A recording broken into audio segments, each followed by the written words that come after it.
안녕하세요, 묘한의사입니다. 오늘 이 시간에는 지루성 피부염을 가장 효율적으로 관리하는 방법에 대해서 한번 알려드릴 거예요. 핵심 오브 더 핵심을 정리해 드릴 겁니다. 지루성 피부염을 치료하다 보면 환자분들이 정말 중요하지 않은 것들을 궁금해 하시는 경우가 많습니다. 정말 중요한 걸 지키지 않고 중요하지 않은 걸 매번 물어보세요. 근데 그게 잘못은 아니거든요. 왜 그러냐면 피부염에 대한 큰 카테고리를 잘 모르셔서 그래요. 사실 피부염이라는 거 굉장히 간단할 수 있어요. 알면 간단한데 모르면 복잡하거든요. 그래서 제가 맨날 똑같은 얘기를 해드리는데 그게 잘 이해를 안 되시는 것 같아요. 그래서 오늘 이 시간에는 지루성 피부염을 관리하는 핵심 오브 더 핵심을 매뉴얼화 시켜서 한번 알려드릴 거예요. 지루성 피부염의 발생 원인은 뭐라고 했습니까? 항상 원인이 중요합니다. 근본적인 이유들을 알면 어떻게 관리해야 되는 그런 해법들을 찾기가 쉽거든요. 그죠? 원인을 알면 이유를 알 수 있잖아요.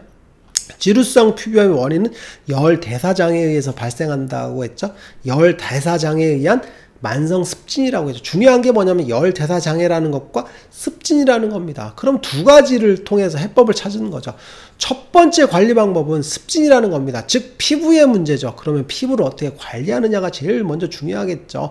우리가 흔히 피부염이 생기게 되면 무조건 음식 무슨 음식 먹어야 돼, 무슨 건강식품 먹어야 돼, 음식만 따지거든요.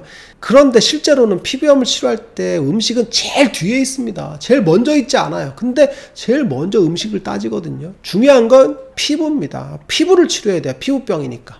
그러면 첫 번째는 뭐냐면 피부에 대한 관리 중에서 지나친 보습을 하는지에 대해 한번 체크를 해보셔야 돼요. 너무 과도한 크림을 쓰는지, 너무 과도한 자외선 차단제를 바르는지, 너무 피부가 답답해서 열 발산이 안 되는지, 그리고 피부에 의한 염증 반응이 더 생기는 보습제를 쓰지는 않는지를 한번 체크를 해보셔야 돼요. 그리고 두 번째는 지나친 화장이겠죠. 화장을 너무 많이 했어. 그럼 어떻게 됐어요? 피부염이 심해지겠죠. 왜 그러냐면 피부염 자체는 밀폐제에 의해서 악화되는데 화장품들이 대부분은 밀폐제라서 피부에 염증들을 유발할 수 있거든요.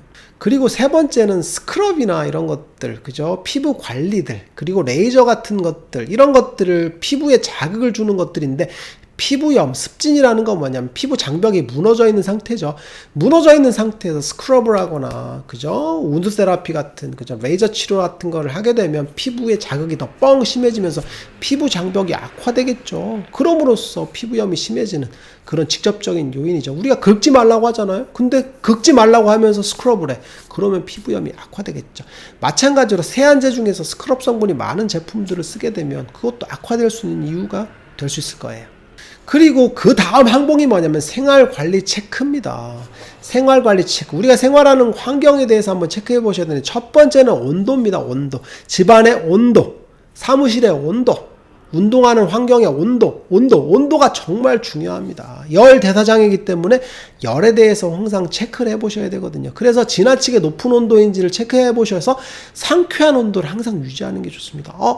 지루성 피부일 때 온도는 몇 도가 좋아요 라고 하는데 절대적인 온도가 있는 게 아니라 겨울과 여름의 온도가 다르거든요. 그 온도계를 따지지 마시고 내 피부가 상쾌하다고 느끼는 온도를 찾는 게 중요할 것 같아요. 그리고 상쾌한 온도랑 똑같이 너무 습도가 높은 환경도 좋지 않습니다. 아토피 피부염 같은 경우는 50% 정도의 습도를 유지하는 게 가려움증을 줄이게 되는데 실제로 지루성 피부염 같은 경우 습도가 높으면 가려움증이 더 증가합니다. 왜 그러냐면 열의 문제, 그리고 피지가 분비가 많이 되는 조건들이 있기 때문에 습도가 높아지면 가려움증이 더 유발해요. 답답하거든요. 그래서 습도가 낮은 환경이 더 좋습니다. 그래서 지루성 피부염 같은 경우는 쾌적한 상쾌한 온도, 그리고 낮은 습도를 유지하는 게 좋을 것 같아요. 그래서 전기장판이나 온수매트 같은 것들 사용을 억제하라고 그랬죠. 그리고 신체 활동 중에서 운동할 때도 마찬가지로 실내에서 러닝머신을 막 뛰어서 땀을 쫙 나는 이런 것들, 그리고 한요가라던가 크로스핏, 그죠? 아니면 에어로빅 같은 이런 더운 운동을 할 때는 굉장히 조심을 하셔야 돼요. 이게 바로 직접적으로 악화시킬 수 있는 이유 중에 하나거든요. 특히나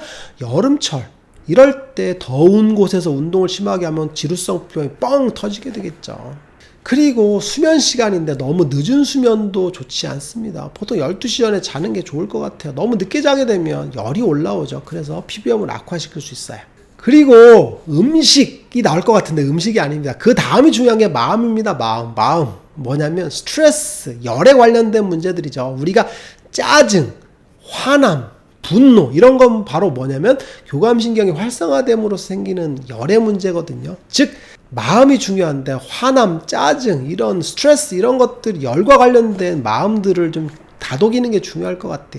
화나는 것보다는 화 안 난 아주 평화로운 상태를 유지하는 게 좋을 것 같고, 그리고 스트레스보다는 스트레스가 없는 상태를 유지하는 게 좋을 것 같아. 그래서 제가 명상 같은 걸 하라고 하잖아요. 근데 막 짜증이 막 나 있고 성격도 날카롭고 막 화도 벅벅벅 내. 그런데 지루성 피염이 낫기를 바라시면 안 되죠. 기본적으로 화를 줄이는 그런 마음을 꼭 갖는 게 중요할 것 같아요. 근데 지루성 피염 환자분 중에서 열이 많은 환경만 존재하는 게 아니라 조울증도 존재합니다. 마치 화가 덜 난 것 같아. 그렇지만 조증도 존재하거든요. 우울증 같이 보이지만 실제로는 조증도 존재하기 때문에 열이 왔다 갔다 하는 상태가 되거든요. 근데 언뜻 보면 우울한 것 같지만 실제로는 화남, 조증, 그죠? 우울증, 조증이 왔다 갔다 하는 상태도 좋지 않다라고 보시면 될 것 같아요. 그리고 피부염이 좋아질 거라는 긍정적인 마음도 굉장히 필요합니다. 제가 자주 하는 말이지만 환자분한테 자주 웃는 분들이 치료가 잘 된다고 얘기하거든요. 실제로 맞습니다. 잘 웃는 분이 치료가 정말 잘 되세요. 근데 화나고 짜증나고 그죠? 불쾌해하고 이런 분들은 치료 속도가 늦는 걸 정말 많이 보게 됩니다. 사실 말하기 어려운 부분이지만 실제로 그렇습니다.